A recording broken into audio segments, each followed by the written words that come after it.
All right, I'm curious about this question from you two. Who should do the finances? Husband or wife? In-laws. No, just kidding. Who should do the finances? Well, I'm just going to say, the simple answer is that it's a team, right? So when a man marries his wife, the two shall become one flesh. And so you walk side by side in everything. So who raises the kids? Does she raise the kids, or do you both raise the kids, right? And as far as dreams and all that kind of stuff, is it my dreams? Is it her dreams? Who's following who? No, we're a team in everything that we do.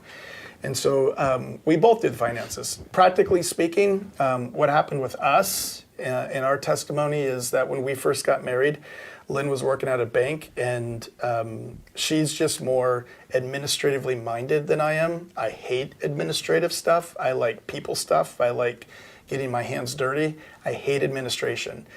And so it made sense that she did the finances. We combine our finances. We have them together. Again, the two shall become one flesh. And so I didn't worry about it. She did it. But what we found was that it kept her up late at night. It stressed her out. And it was because it was our life, our world. So there were bills and there were needs and all this type of stuff. And it was a stressor to her. And so I took it over to save her from that because it's my job to worry. Just like it's Jesus' job to worry about us. It's not my job to worry. I'm supposed to be anxious for nothing. So the Lord is my Savior, and I'm supposed to be her Savior. And so I took it over strictly for that. And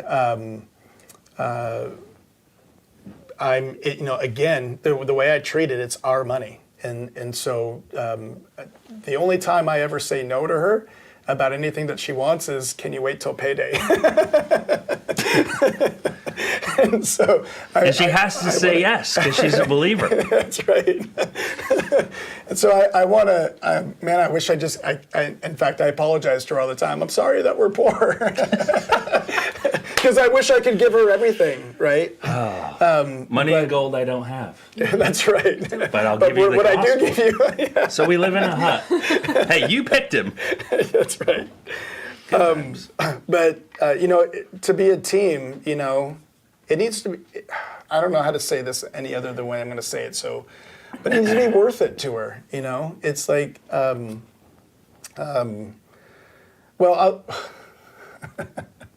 am I afraid about what you're going to say? You're going to be afraid.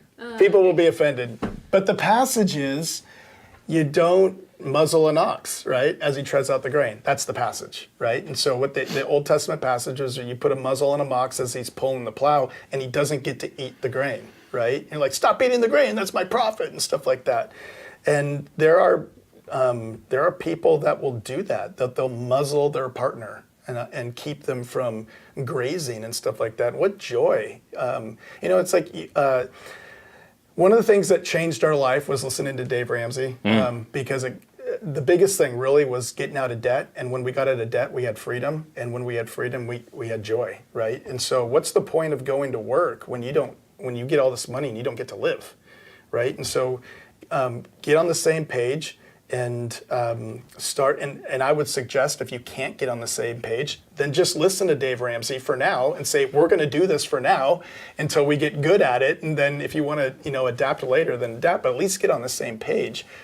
But again, what is it worth it to my wife to work as hard as she does, and she doesn't get to reap any joy from it? And so I wish I could give her more than I could. But the Lord loves it that we're givers, and I don't think that's just to Him. We're supposed to be giving people, and so I don't want to sit here and hoard it. And Jesus said, where your treasure, where your heart is, there your treasure is also. And so my treasure's not in my bank account; it's in her. And so we're both on the same page. On stuff. I'm protecting her from worries and concerns. She gets to get on she can go to the bank. Care. Yeah, she can go to the bank and take all my money. She has all access to everything because we're partners in it, and so. I would say that as the one that's administratively minded. The banker. It was a struggle actually to hand it over initially. I mean, the weight of it was big enough that I was like, sweet, I want to be rescued. But the other hand, it was, okay, how's this going to go? Except that I just trust the Lord and all of that. And so it was, though it was hard because it's not, I guess, a logical thing out of the two of us for him to be the organized one in this area that seems super big in our lives. It absolutely was the right thing for our marriage. And I don't know, the whole picture of the Lord taking care of us and being the Savior in this particular room, I didn't realize what a gift it was that he takes that on. And obviously I'm appreciative that we are on the same page because it seems super safe. So that's really the bigger issue, I think, in finances and marriages is for you guys to be on the same page, no matter who does it. But it is yours together. It is not one or the other. To have anything like that that is one-sided or mine is just super damaging. But to have it be, like you said, he could clean me out tomorrow. I could clean him out tomorrow. But we're minded as a team, and so that's not where our hearts are at. But to be vulnerable in that way, that it is, we're in this together, and it's all of it in it together. So unity is what you're going for. Yeah. Love it. And it's putting your money where your mouth's at, actually. You made a promise on your wedding day, put your money where your mouth's at.